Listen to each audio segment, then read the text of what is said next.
MFB മൗലവി ഫാസിൽ ബാക്കവി. ആ ബിരുദം നേടുമ്പോ 1ാം റാങ്കുകാരനാണ് ബഹുമാനപ്പെട്ട PA ഉസ്താദ്. നമ്മൾ അദ്ദേഹത്തെ അറിയുന്നത് ഈ വിനീതനെ പോലെയുള്ള ആളുകളൊക്കെ അറിയാൻ വൈകിയിട്ടുണ്ട്. എന്നാലും അൽഹംദുലില്ലാഹ് അദ്ദേഹത്തിന്റെ വിജ്ഞാനത്തിന്റെ മണിമുത്തുകൾ വലിയ ഉപകാരം ലഭിച്ച കൂട്ടത്തിൽപ്പെട്ട ഒരാളാണ് ഞാൻ. ഇങ്ങനെ എന്നെ പോലെ ഒരുപാട് ഒരുപാട് മുതഅല്ലിമീങ്ങൾ, അതുപോലെ പണ്ഡിതന്മാർ, അവർക്കൊക്കെ വലിയ ഉപകാരം ഉണ്ടായിട്ടുണ്ട്. പ്രത്യേകിച്ച് ഹജ്ജിന്റെ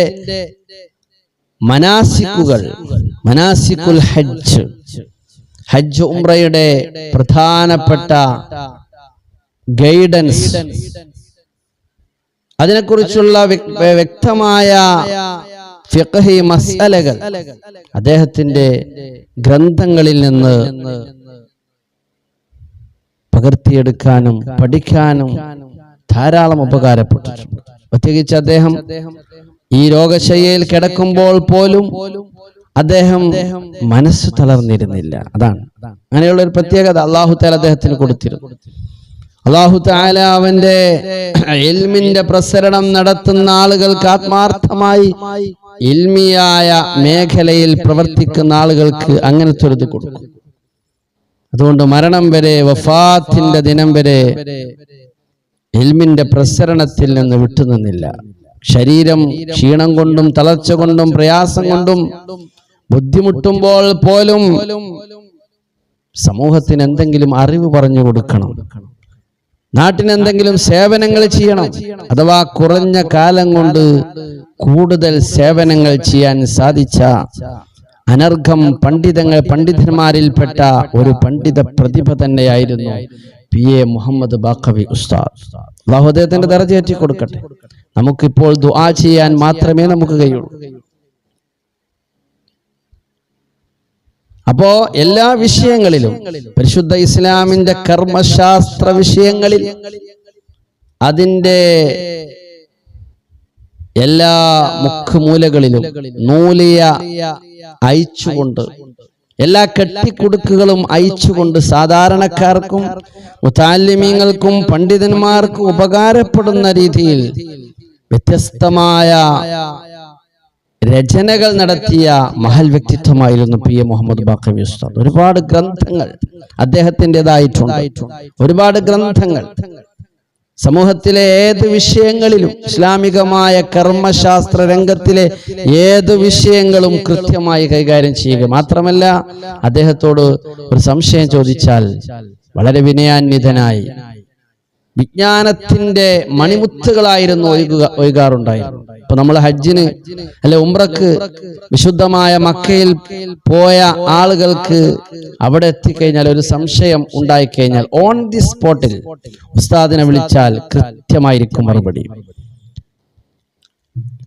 യാതൊരു ജാഠയുമില്ലാതെ, അഹങ്കാരമില്ലാതെ, അഹംഭാവമില്ലാതെ ഏതു സാധാരണക്കാരന്റെ ചോദ്യത്തിനും അദ്ദേഹം യാതൊരു മടിയുമില്ലാതെ, ഏത് തിരക്കിനിടയിലാണെങ്കിലും ഇൽമല്ലേ, ആ ഇൽമിന്റെ പ്രാധാന്യത്തെ ഉൾക്കൊണ്ടുകൊണ്ട് അദ്ദേഹം പറഞ്ഞു കൊടുക്കുമായിരുന്നു. പിന്നെ അവിടെ മറ്റൊരു വാക്കിന്റെ ആവശ്യമില്ല, അത് അവസാന വാക്കായിരുന്നു. കർമ്മശാസ്ത്ര രംഗത്തെ വിഷയത്തിൽ അവസാന വാക്ക് എന്ന് തന്നെ പറയാൻ പറ്റുന്ന പണ്ഡിത പ്രതിഭയാണ് ബഹുമാനപ്പെട്ട PA മുഹമ്മദ് ബാക്കവി ഉസ്താദ്. അല്ലാഹു തആല ദറജ ഏറ്റി കൊടുക്കട്ടെ. യഥാർത്ഥത്തിൽ അദ്ദേഹത്തിന്റെ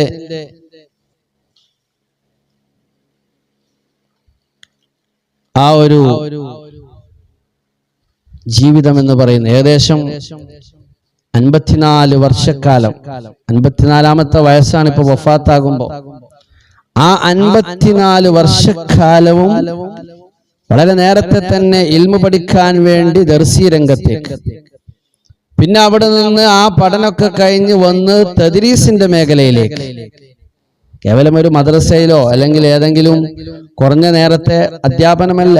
സദാ നേരം താലീമിലാണ്, സദാ നേരം താലീമിലാണ്. അതാണല്ലോ ഒരു മുദരിസ് എന്ന് പറയുന്നത്. ദർസി രംഗത്തങ്ങ് പ്രവേശിച്ചപ്പോ അണമുറയാതെ, ആ രംഗം വിട്ടുപോകാതെ ശിഷ്യന്മാർക്ക് ഉതകുന്ന ഉസ്താദ്, മാതൃകായോഗ്യനായ ഉസ്താദ്, ആ വിഷയത്തിൽ അവാർഡ് പോലും ലഭിച്ചിട്ടുണ്ട്. 25 വർഷക്കാലം, ഏകദേശം 30 കൊല്ലക്കാലം അദ്ദേഹം ദർസി രംഗത്തുണ്ട്. ആ രംഗത്തുള്ളതോടൊപ്പം 25 കൊല്ലമായപ്പോൾ അദ്ദേഹത്തിന് പ്രത്യേകമായ നാഷണൽ സൗദിയിലെ SYSന്റെ ഒരു അവാർഡിന് അദ്ദേഹം അർഹനായി. കാരണം ദർസി രംഗത്ത് അങ്ങനെ കണ്ടിന്യൂ ആയിട്ട് കുട്ടികൾ മുറിഞ്ഞു പോകാതെ പഠിക്കുന്ന വിദ്യാർത്ഥികൾ കൂടുതൽ ആവേശോജ്ജലരായി, ഉസ്താദിന്റെ പെരുമാറ്റവും ശിക്ഷണവും ഒക്കെ അങ്ങനെയാണ്. പഠിക്കാൻ ഒരുപാടുണ്ട്, ഒരുപാട് പകരാനുണ്ട്. മാതൃകായോഗ്യനായ മുദരിസ്. അങ്ങനെ നമ്മൾ അപൂർവം ചില വ്യക്തികൾക്കാണ് ആ അവാർഡിന് അർഹരാവാറുള്ളത്. ബഹുമാനപ്പെട്ട ഒരുപാട് ഉസ്താദന്മാർ അങ്ങനെ ആ രംഗത്ത് അറിയപ്പെട്ടവരുണ്ട്.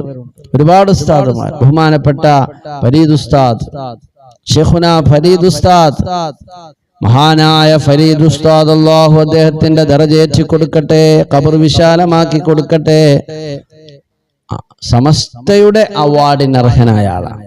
ഇരുത്തം തികഞ്ഞ പണ്ഡിതനായിരുന്നു മർഹൂം ഫരീദ് ഉസ്താദ്. അല്ലാഹു അദ്ദേഹത്തിന്റെ ദറജയേറ്റി കൊടുക്കട്ടെ. അപ്പൊ 30 വർഷക്കാലം തദ്രീസിന്റെ മേഖലയിലുണ്ട്. രോഗശയ്യയിലും വിജ്ഞാന പ്രസരണത്തിന് യാതൊരു മടിയും കാണിക്കാതെ മുന്നോട്ട് പോയ ആലിമാണ്. മാത്രമല്ല, താൻ പഠിച്ചത് മറ്റുള്ളവർക്ക് പകർന്നു കൊടുക്കാൻ ഒരു മടിയും കാണിക്കാത്ത മഹൽ വ്യക്തിത്വമായിരുന്നു. പഠിച്ചത് പറഞ്ഞു കൊടുക്കുക എന്നുള്ളത് ആലിമ്യങ്ങളുടെ ദൗത്യമാണ്. പലരും മൂടിവെക്കുന്ന കാലമാണിത്. കാരണം അങ്ങനത്തെ കാലമാണല്ലോ ഇത്. എത്രയോ ആലിമ്യങ്ങളുണ്ട്, പഠിച്ചവര്, നല്ല നല്ല നോളജുള്ള ആളുകൾ, ബിരുദവും ബിരുദാനന്തര ബിരുദമുള്ള ആളുകളുണ്ട്. പക്ഷേ അത് പറഞ്ഞു കൊടുക്കുന്ന മേഖലയിൽ നിന്ന് അവർ മാറും. പറഞ്ഞു കൊടുക്കുന്ന മേഖലയിൽ നിന്ന് മാറുന്നു. ദീന് പഠിക്കുന്നത് പറഞ്ഞു കൊടുക്കാനല്ലേ, അതനുസരിച്ച് പ്രവർത്തിക്കാനല്ലേ. സമൂഹം അവരെ പോറ്റുന്നത് എത്രയോ നമ്മുടെ പള്ളി ദർസുകളും കോളേജുകളിൽ നിന്നും പഠിച്ച നല്ല മാർക്കോടുകൂടി പാസ്സായ ആളുകൾ തന്നെ ആ രംഗം വിട്ട ഒരു സാഹചര്യത്തിൽ മഹാനായ ബഹുമാനപ്പെട്ട PA ഉസ്താദിന്റെ സേവനങ്ങളും അദ്ദേഹത്തിന്റെ ആ രംഗത്തുള്ള പ്രവൃത്തി പരിചയവും അതുപോലെ അദ്ദേഹത്തിന്റെ എല്ലാം ഇന്ന് നമ്മൾ പ്രത്യേകം എടുത്തു പറയേണ്ടതാണ്. കാരണം ഇന്നത്തെ കാലത്ത് പഠിക്കാനുള്ള മേഖലകൾ ധാരാളമുണ്ട്. നല്ല കൈവുറ്റ പ്രഗത്ഭരായ ആളുകൾ പുറത്തിറങ്ങുന്നുണ്ട്, ഒക്കെ ശരിയാ. പക്ഷേ ആ മേഖലയിൽ നിന്ന് ആളുകൾ മാറിക്കൊണ്ടിരിക്കുകയാണ്. ദർസ് വളരെ കുറവാണ്. പള്ളി ദർസുകൾ പോലും ഇന്ന് നമ്മുടെ നാട്ടിൽ വളരെ തുച്ഛമാണ്, വളരെ വിരളമാണ് പള്ളി ദർസ്. ഒരു ജില്ലയിൽ തന്നെ 8-10 ദർസ് മര്യാദയ്ക്ക് ഉണ്ടോന്ന് പറയാൻ പറ്റാത്തൊരവസ്ഥയിലാണ്. ദർസ്, പള്ളി ദർസ്, കോളേജുകളൊക്കെ പലതും വന്നിട്ടുണ്ട്. കാരണം എന്താ? ആ രംഗത്ത് കഴിവുള്ള പ്രഗത്ഭരായ മുദരിസുമാരില്ല. ഇനി ഉള്ളവർ തന്നെ ആ മേഖല വിടുകയാണ്.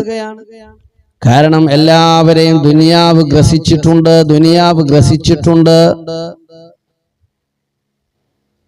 പഠിച്ചവർ തന്നെ ഇന്ന് ആ മേഖല വിടുന്നു. അവിടെയാണ് അതിന് അപവാദമായിരുന്ന ബഹുമാനപ്പെട്ട PA മുഹമ്മദ് ബാക്കവി ഉസ്താദ്. താൻ പഠിച്ച കാര്യങ്ങൾ അത് മരണം വരെ അത് പകർന്നു കൊടുക്കുന്നു, ഒരു തലമുറയെ സൃഷ്ടിക്കുന്നു. തന്റെ മുമ്പിൽ പഠിക്കുന്ന മുത്തല്ലിമീങ്ങൾക്ക് അദബ് പഠിപ്പിച്ചു കൊടുക്കുന്നു.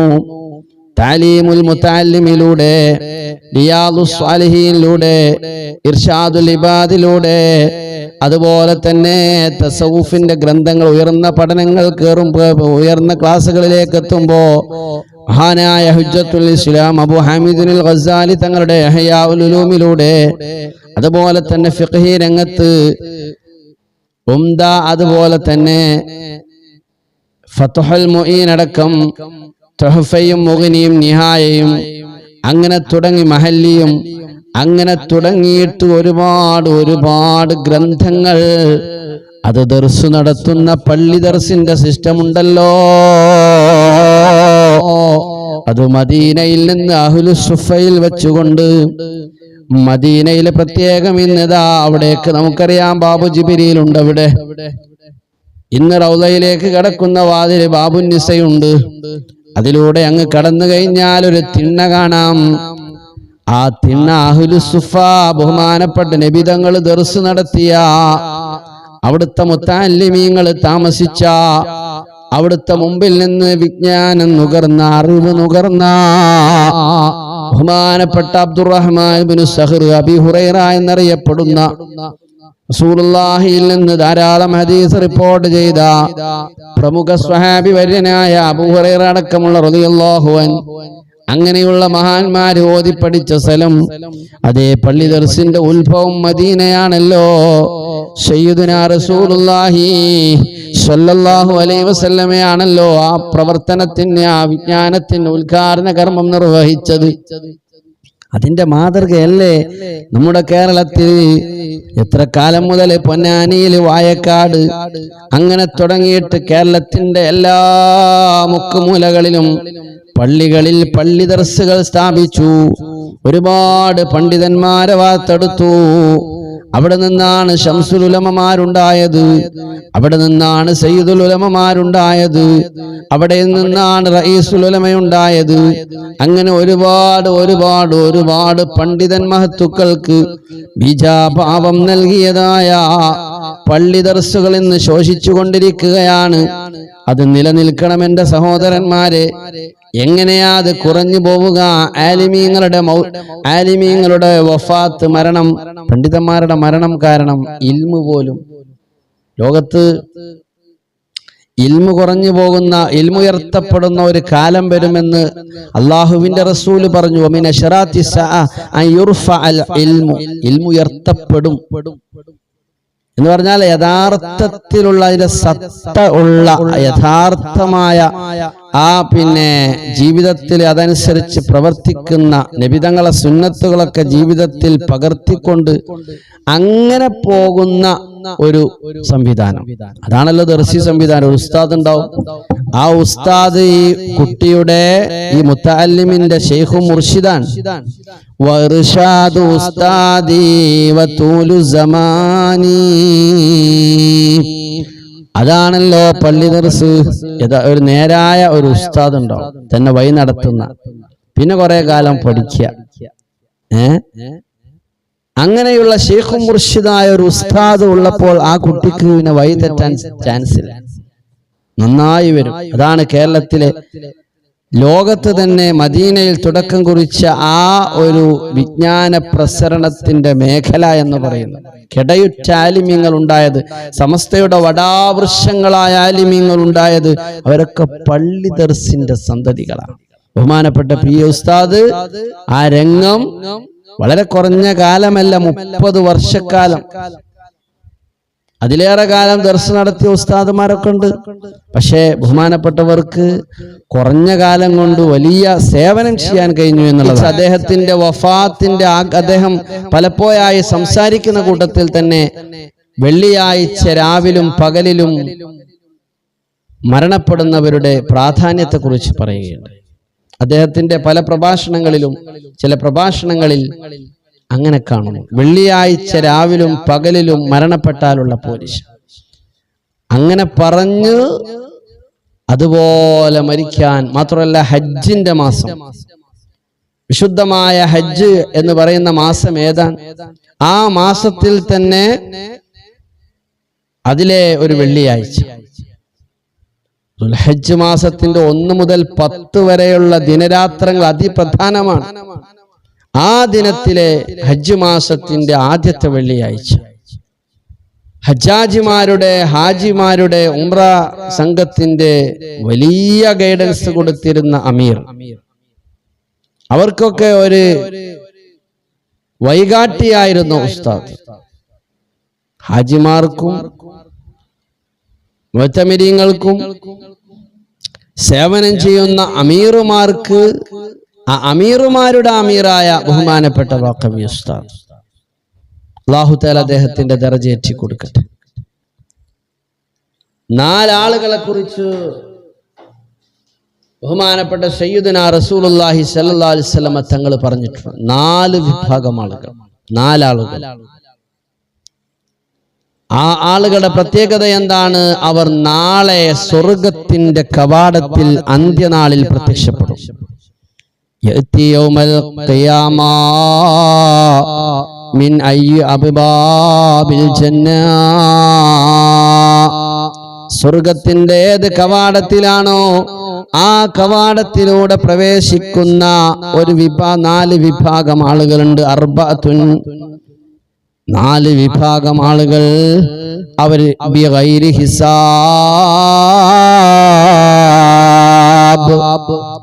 വിചാരണ കൂടാതെ നാളെ സ്വർഗത്തിലേക്ക് പ്രവേശിക്കുന്ന, സ്വർഗത്തിന്റെ വാതിൽക്കൽ കവാടത്തിൽ പോയി നിൽക്കുന്ന 4 വിഭാഗം ആളുകളുണ്ട്.